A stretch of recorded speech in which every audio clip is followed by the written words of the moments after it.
Hey guys, welcome back. My name is Mehak and I'm a professional artist. In this week's tutorial, we are going to paint this insanely beautiful landscape.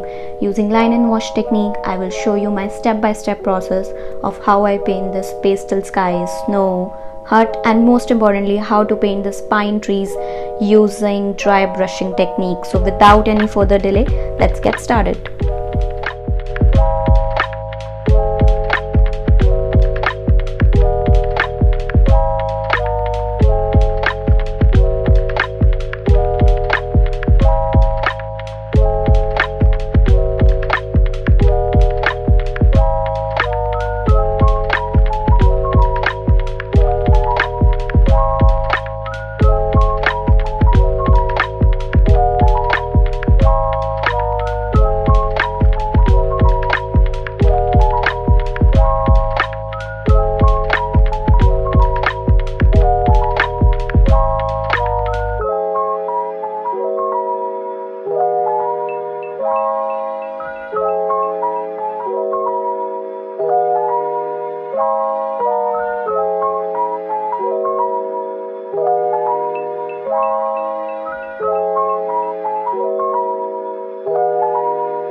Well, we're almost finished and I hope you enjoyed painting this beautiful snowy landscape. If you'd like more detailed tutorials with my voiceover instruction throughout, I have a few Skillshare classes and I will put the link down in the video description below. So click the link and enjoy 1 month free of Skillshare and watch my classes for free. And if you liked this video, consider subscribing because I'll be back with a new tutorial next week. And don't forget to connect with me on Instagram where I'll take you behind the scenes of my favorite watercolor techniques, tools and supplies. Thank you so much for watching and I'll see you next time. Bye.